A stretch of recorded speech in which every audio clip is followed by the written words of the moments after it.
Welcome back everybody to another episode of the GC Informer. I am Snowy, otherwise known as Count Fracula, bringing you some late week news that I just couldn't ignore. We will start with the most disappointing part of a really apparently disappointing game so far. Well, to some people anyway, Fallout 76's Collector's Edition. This game is going through the ringer, it really is, but the Collector's Edition in particular is the focus of this today because when the Collector's Edition stuff was announced, a bag was promised to go, like for the power armor helmet to go in. And this bag was stated on the advertising to be a canvas bag. Obviously, you know what a canvas bag is, it's a very particular kind of material.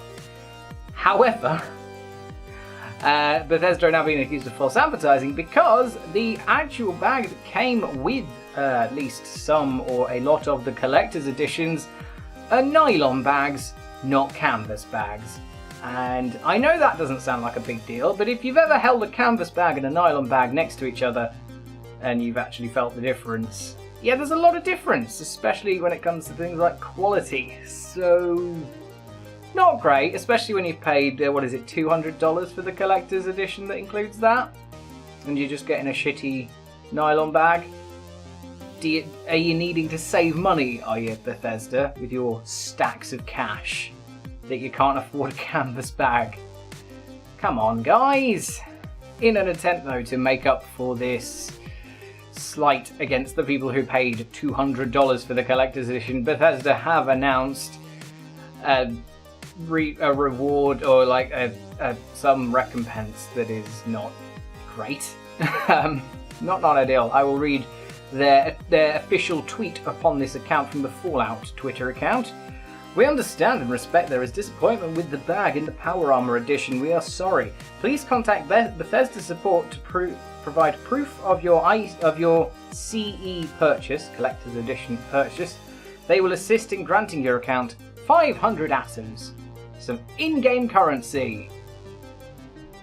Great.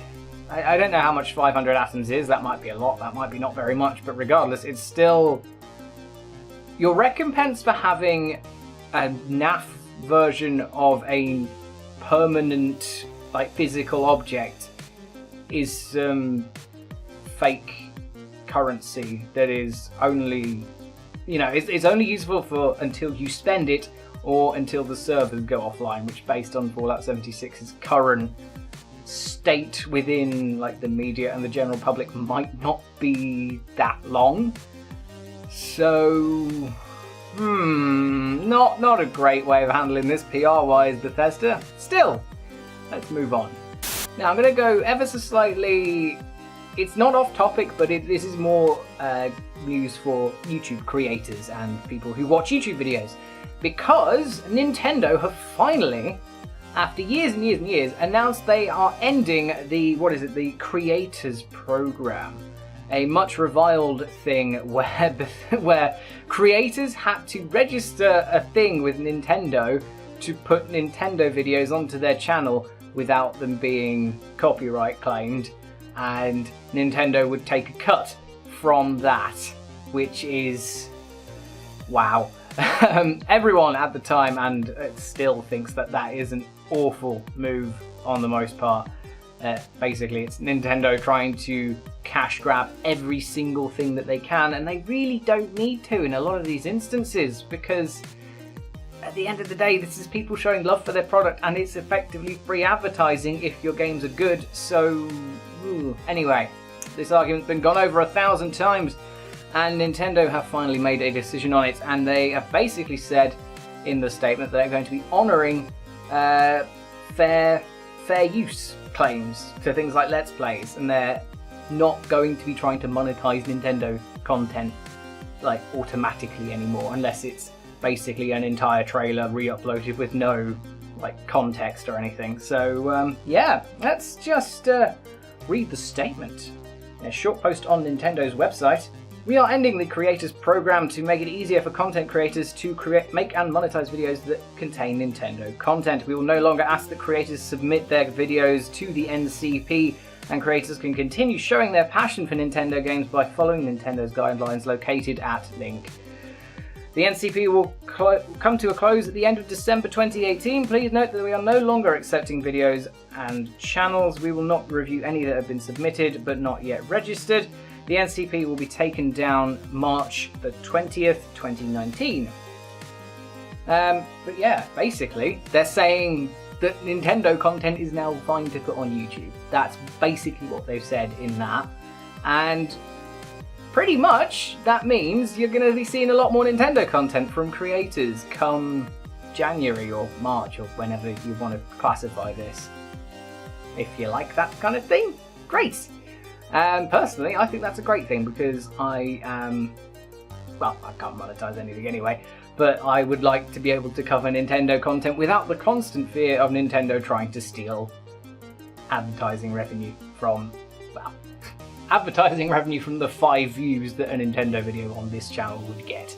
Anyway, let's move on. We're now going to talk about 2 governments doing really interesting things because the Australian government and the US government have officially launched their own investigations into loot boxes. The FTC, the Federal Trade Commission in America, have actually got involved in this on what is effectively the anniversary of the thing that kicked this all off, the Star Wars Battlefront 2 controversy. And it's taken a while. I think the writing has been on the wall all of this year. It's been very much leading up to this moment where America finally got involved in this. And yeah, for better or worse in the world, America really is the sort of leading power as such. And if they do something, then pretty much every other country is going to follow. So if America decides to do something about loot boxes, then, you know, a lot of other countries will follow suit, probably including like the UK, particularly because we seem to be just aping America in almost every fashion. Let's not make political comments right now. But yes, so this is really the big one, and in fact, just a couple of days after this, the Australian government basically called for a, quote, comprehensive review of loot boxes, and this really is, you know, I know a lot of people are fine with loot boxes, and good for you, but I'm really not, as you might have been able to tell from the year and whatever of this channel going across. Yeah, I personally think this is a good move. I really hope something comes of it. And whether or not you like loot boxes, this is certainly something to keep an eye on. And in fact, the ESA, which is basically the big game company's mouthpiece, have responded to all of this saying, we don't think loot boxes are gambling at all, far from it. And that's just, the less said about the ESA, the better, to be honest, because like I say, they're just a big mouthpiece for all the big publishers. So, you know what side they're going to land on. But yes, we will be very closely monitoring this situation to see whether or not something comes of it. That brings us then to the end of this episode of the GC Informer, and I hope you enjoyed it. If you did, feel free to like, subscribe, share this channel, whatever you like. Please share us around, hit the bell button, do all of that stuff. We really, really, really want to get people watching this channel and spread it all around. Ew, that sounded wrong. Anyway, stay tuned to GameCast for news, reviews, Let's Plays, podcasts, lots of great content coming up. I've got a video coming out next week, or in the next week, about Spider-Man, the game, and how it overcomes its generic open world. Please keep an eye out for that, and otherwise, thank you very much for watching, and I will see you soon for something else.